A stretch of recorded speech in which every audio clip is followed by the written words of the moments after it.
Hi, my dear children. Wish you all a blessed and studious academic year. My dear children, this year we will study science. And the first lesson of your science textbook is reproduction in plants. What is reproduction? Reproduction is the process of producing new young ones. Okay? And most of the plants reproduce through seeds. The seeds are produced inside fruits. And how are fruits formed? Fruits are formed from flowers. Now, let's see the structure of a seed. Children, this is a gram seed. Now let's study the structure of a gram seed. See, the seed has a tough outer covering. When you remove the peel, you will be able to see a covering of the seed. This covering is known as seed coat. Okay? And inside the seed coat, there will be the seed. This is the seed and this is the seed coat. If we cut open the seed, you will be able to see two seed leaves. Two seed leaves. These two seed leaves are called cotyledons. Cotyledon. What is a cotyledon?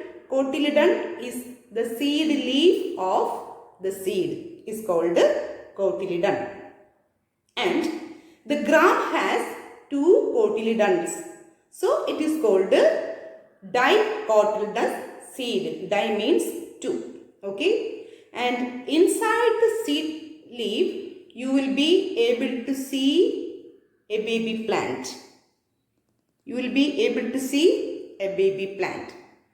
This baby plant grows at the expense of the food stored in this cotyledon and becomes a baby plant. Okay. Now let's know about another seed. This is a mango seed. Okay. I have cut open the mango seed and you will be able to see the seed coat. So inside the seed coat is the seed. So this is the seed. And this mango seed also has two seed leaves. So these are the cotyledons. So mango seed also has two cotyledons. And inside the cotyledon, you will be able to see a baby plant. This is the baby plant. This baby plant is called embryo. Children, now let's study the structure of seed on the board. So this is the section of a seed. It has an outer seed coat and inside the seed coat is the cotyledon. This is the cotyledon and the embryo or baby plant is located at one side of the seed. The embryo has two parts. The upper part is called plumule and the lower part is called radicle. Later on, the plumule grows into the stem of the plant and the radicle grows into the root of the plant. And the baby plant grows at the expense of the cotyledon, the food stored in the cotyledon and grows into a seedling and the seedling grows into a new plant. And certain conditions are necessary for the growth of a seed. A seed needs air, water and sunlight for its proper growth. And see children, a plant produces a lot of seeds. Some plants may produce even thousands of seeds. If all the seeds fall under the same plant, all the seeds cannot grow properly since they will be fighting for food, sunlight air, space and mineral nutrients. So most of the plants will be spoiled and only a few plants will be able to grow. So to prevent this and for the proper growth of all the seeds or almost all the seeds, the nature provided seed dispersal. And what is seed dispersal?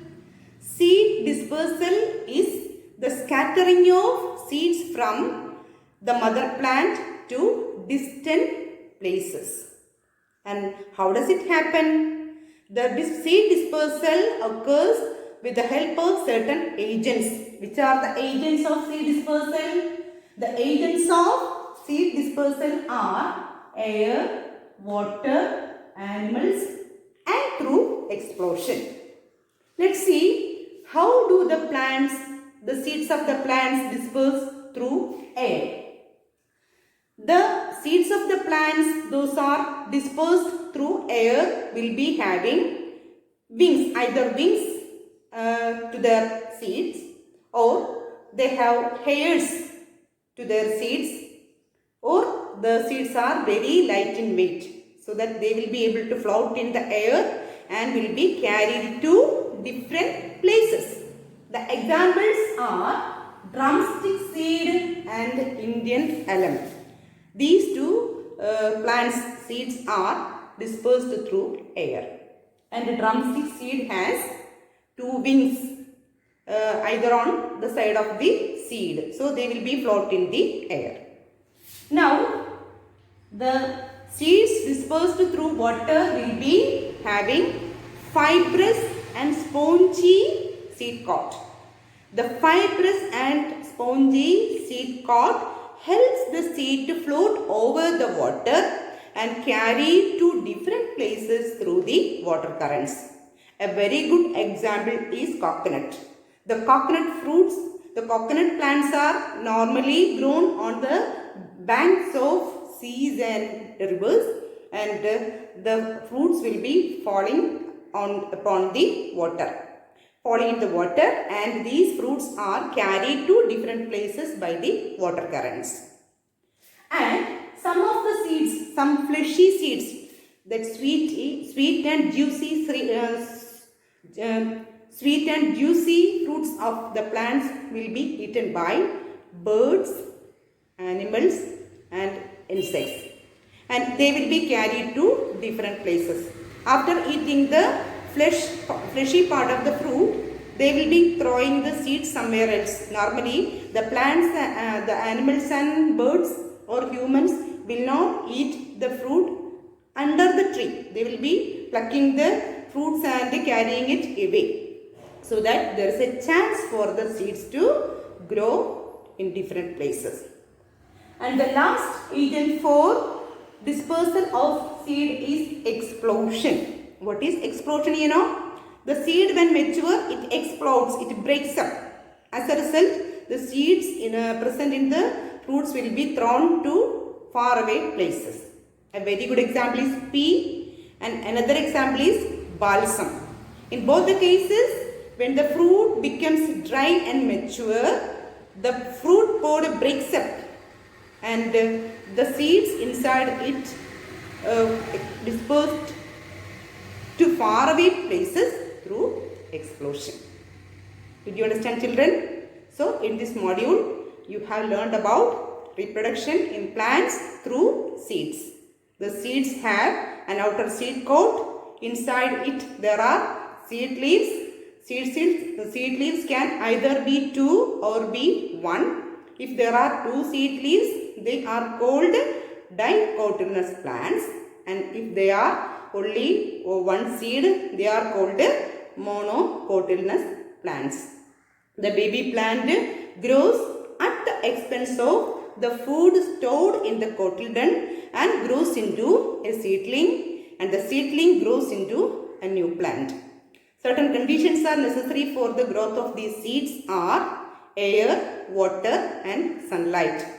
And seeds and fruits are dispersed to faraway places for their proper growth and prosper.